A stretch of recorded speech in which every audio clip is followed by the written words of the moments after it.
Welcome to Your Truth Revealed, a video podcast that explores your hidden physical and mental health potential. I'm Erika Marcoux, and I share with you the power of self-knowledge. I interview industry professionals to talk about how you can be your own health expert. You're watching episode 12, Know Your Food. This is the second part of an interview with Dr. Henry Nuss. We talk about the food we eat. And one of the most important factors in overall health is the health of your digestive system. And something kind of interesting about fat tissue is that we were more or less born with the same number of fat cells that we're ever going to have. I've heard that. That's right. Our fat cells don't necessarily divide like other cells do. All they do is get bigger and smaller. Henry has a PhD in Nutritional Sciences from the University of Texas at Austin. He's an assistant professor at the Louisiana State University Health Sciences Center in New Orleans. Listen as we dive into the aspects of food that can lead to better health. Being here in New Orleans, had the most fantastic meal last night, had lobster bisque. It was an amazing experience. Couldn't sleep well last night. Have had stomach issues this morning.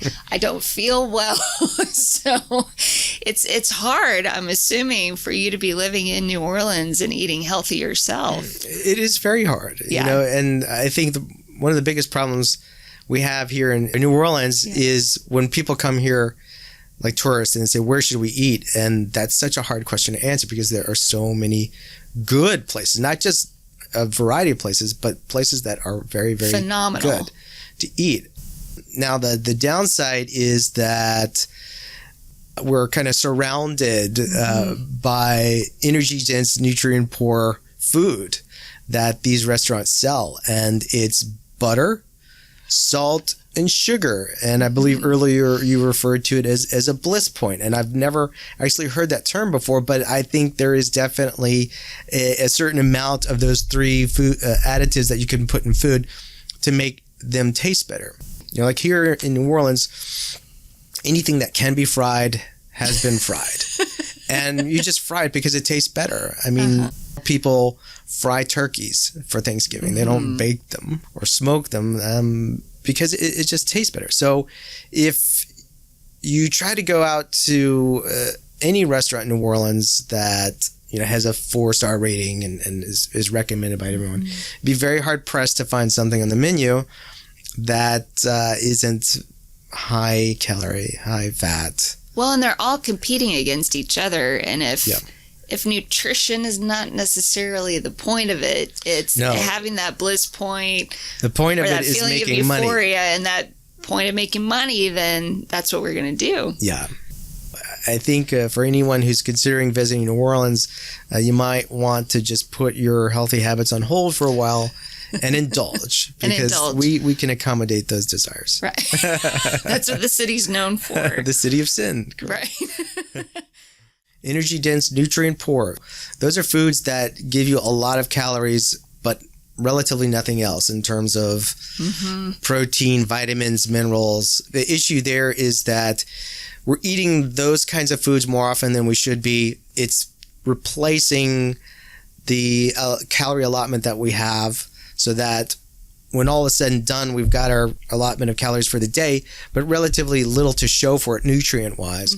So our bodies are now kind of starving for the good nutrients, in the meantime depositing all that excess calories in our adipose tissue. And something kind of interesting about fat tissue is that we were more or less born with the same number of fat cells that we're ever going to have. I've heard that. That's right. Our fat cells don't necessarily divide like other cells do. All they do is get bigger and smaller. That's it. When those cells get bigger, obviously we're adding to our fat stores. And if we're not compensating by increasing our energy expenditure or reducing the amount of energy-dense, nutrient-poor foods and replacing them with nutrient-dense, energy-poor foods, that process will just continue. Well, I read a statistic that said, according to the U.S. Department of Agriculture, the average person eats 152 pounds of sugar and other sweeteners, and 75 pounds of added fats and oils, such as salad dressing, cooking oil, frying fat, and butter every year. Yeah. I've heard the same statistic, and I can't say for sure that's exactly right, but I'm sure the actual numbers aren't that far off. A lot of that comes in the forms of additives that are already in foods that, we're not sitting there adding sugar and salt and fat to what we eat. A lot of it is presented to us with those things already in there, particularly processed foods, pre-prepared meals, and things like that. So we may not consciously be aware that we're eating that much, but we really are. That's why I always recommend to people to look at food labels. They're there for a reason. They are Thank informative. goodness. Yeah. Yes. Most people don't, or they'll glance at them and say, 500 calories, no problem. And they eat the whole container, but the way they don't realize it's per serving. Yeah. There might be 3-4 servings in the box or the container, and they've just eaten 4 times as much as they thought they were. So it's easy to consume more. It's very easy. Yeah. And so often we overconsume more than we think we are. And in some of the studies that I do, we ask people about their diets and what they report. And everyone underreports. Everyone thinks they're eating much less than what they actually do. Yeah. And then we can go back and show through empirical evidence that, hey, did you realize you actually ate way more than you thought? And everyone is dumbfounded. Everyone is gobsmacked. They're just like, no, I had no idea. We have various ways of doing that. We can take pictures of plates of food before and after and show them. We can weigh them and measure the waste. Wow. And in every case, people are underreporting. And there are new apps that you can use on your phone, like Lose It, where you can track your calories. But then again, the information that you're putting into your phone, you still have to have your thinking cap on, because again, you can easily say, oh yeah, it's 500 calories, but it's actually twice that because you didn't look at the servings. Yeah, I always recommend people go home, buy some measuring cups and spoons. Okay. And practice measuring out amounts, and just to see what that looks like. When most people think a cup of milk, they probably don't know exactly how much. Of milk. Right. But if you measure it out the amount, and you say, oh, okay, now I know what that amount looks like in physical form. Kind of a curious question I have is, if you were in a grocery store and you are picking out your food, what guidelines might you give our listeners? Yeah, I hear a lot of tips about grocery shopping, or here in New Orleans we say making groceries. Making groceries is to stay on the edges of the periphery of the grocery store, because they put most of the processed foods in the center, in the aisles where they hope you'll get lost, and they channel you to walk down these long aisles of all kinds of brightly colored packages of foods. They put the pretty colors at eye level of a 5 or 6 year old, because they know the kids will see that and grab it and throw it in the basket. But on the outside, you have typically the produce and the dairy and things like that. So that's usually where I start, and I try to fill up my cart as much as I can with vegetables and fruit, and make it to the middle of the aisles as infrequently as possible. Okay. So sometimes I can just avoid it altogether, because there's really nothing in there that I need to have. I don't need frozen pizza. Right. I don't need Cocoa Puffs, and those are all the things that are in the center, and those are all the things that are not as good for us than the other stuff. One of the problems that we face, though, is that all that stuff in the middle is cheaper than the stuff on the outside. If your budget is, let's say, $100 for the week or the month, you want to make the most of that, your fruit and vegetables. You're not going to be able to fill up your cart as quickly as you could as if you went and bought $100 worth of processed foods. Now, if you have 8 people at home that you need to feed, and you put down 12 apples or 100 boxes of mac and cheese, which one do you think is going to last longer? Well, the mac and cheese and the fruits and vegetables are perishable. So Correct. are they the have fresh a very, meats very and short fish and shelf life. Yeah. It means more planning. It means you need more money to pay for it.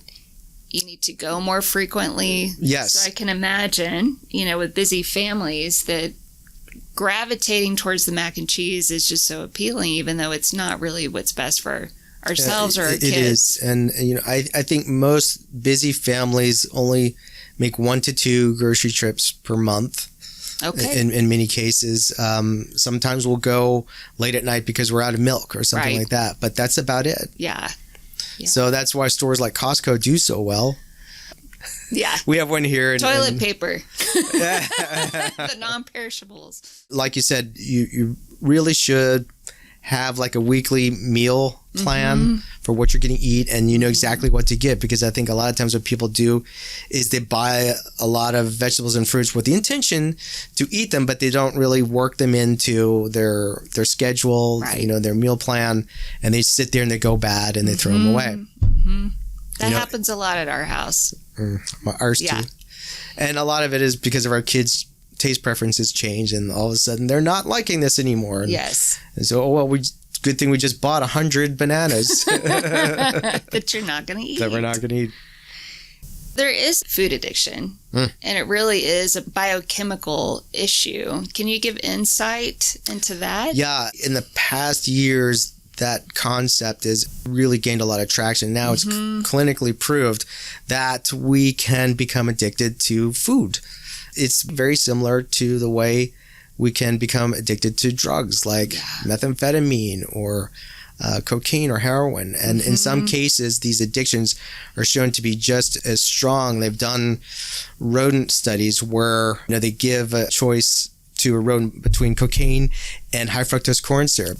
And in some cases, they prefer the high fructose corn syrup over cocaine. Wow. And they've done scans of brain images before and after meals. Scans or PET scans? And they light up the same way as though someone's getting a dose of a narcotic. It's a very powerful thing, and it's becoming now more mainstream in the medical field and public health as well. And it's recognized now as a real issue that is very real for a lot of people. Because we keep upping the ante with this bliss point that we talked about, which sells, so it becomes an economic issue. When we're eating nutrient-rich foods that don't have all these additives in it, it can taste pretty bland compared to what we've done with our food, especially in restaurants and adding sugar. Right. And that's more true if you were eating the energy dense foods and then tried to switch to the nutrient dense foods. Yeah. Because you're used to having that burst of pleasure, that deliciousness, and then you go to the unsalted version or the low fat version or the non-fat version, and it tastes pretty bland. So the trick is to not eat those energy dense foods in the first place. Don't get addicted in the first place. Right. I've known families, they teach their children to eat very healthy, and they think fruit is delicious. They think vegetables are delicious. And I've seen other families where kids wrinkle their nose and say, I couldn't stand eating an orange or an apple. It depends on how you're raised, what you train your body and your mind to enjoy. You don't have to drown everything in ranch dressing for it to taste good. Organically grown produce, from my perspective, just tastes better.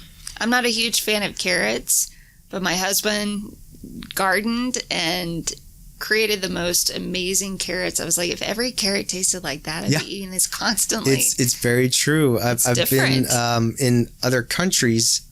I think I was in Finland, and I went to a grocery store there, and they had the same kind of produce as we see here in the States for the most part, but everything was small. Oh.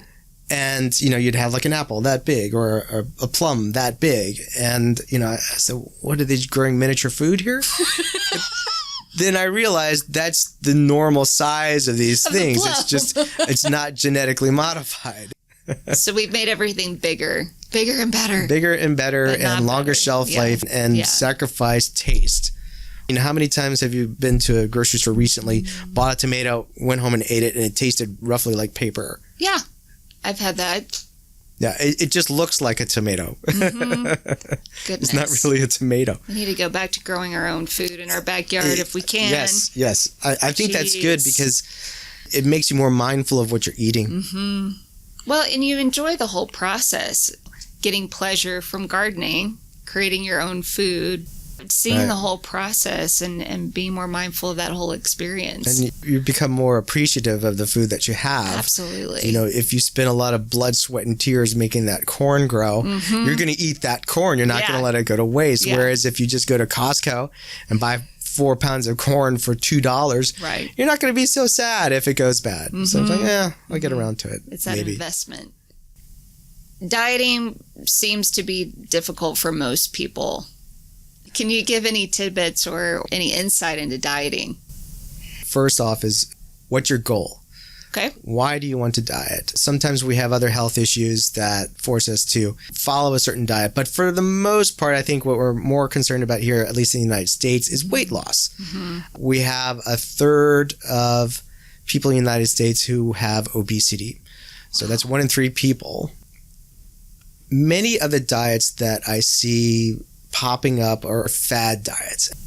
Essentially, it promises you that you're going to lose a lot of weight really quickly and you're going to love all the food that you can eat. You'd be surprised what you can eat. People start out on them, they start to lose weight, they think it's the greatest thing, and then 6 months later, they're back to where they were, or maybe now they've added on weight because they couldn't maintain that diet, because they're usually very restrictive. And they don't allow people to eat a variety of foods in moderation. Losing weight, I know, is a very, very hard thing to do, especially if you're not consciously aware of what you're eating, or food is an afterthought. You don't give it much attention. What I try to recommend to people is find a diet that works for you, meaning that you like it, you can stay on it, and you're not struggling. Do things on a smaller scale. Try to take baby steps. The recommendation for any kind of diet, if weight loss is your goal, is a modest weight loss rate of about 1 to 2 pounds per week. To take it easy, give your body time to adjust, your taste preferences, try experimenting with new kinds of foods. It's just not easy. It does suck, right? Okay, let's just say that. But if you consider the health benefits far outweigh the inconvenience, I think more doctors need to be focusing on dietary behaviors and lifestyles for individuals that have medical conditions. Our doctors, no offense to any physicians out there, but they say, well, you need to reduce your sodium intake. Have a nice day. How do I do that? Right. Or, you need to stop eating so much. How do I do that? Yeah. So giving people more practical advice about that is, I think, part of the process. Well, is there anything else you'd like to add? Are you going to have more lobster bisque before you leave? No, I'm done. That's a done deal. Yeah. But there's still fried oyster po'boys and gumbo and boiled crawfish, and don't forget the hurricanes. That's on right. Pat O'Brien's. I think about all the artificial sweeteners and hurricanes and dyes. Don't think. Yeah, don't think. Yeah, just consume. Well, thank you so much for your time. Oh, it was my pleasure. I had a lot of fun. Good. Speaking of food, it's important to balance your gut health. Our featured product for this episode is Restore by Biomic Sciences Company. The supplement helps to beneficially shift the bacteria of the large intestine, and it is a soil-derived supplement. It goes beyond probiotics and can relieve digestive discomfort. Go to yourtruthreveal.com/store and use promo code TRUTH for a 20% discount. After watching this episode, what nutritious foods do you love to eat? Please post your answer in the comments below and check out some great resources in the description. For more learning, download your free worksheet on my website, yourtruthrevealed.com. Make sure you subscribe and click the bell to be the first to know about upcoming episodes. Tune in for episode 13. I explore knowing your pain with physical therapist Rachel Palmer. I'm Erika Marcoux. Thanks for watching.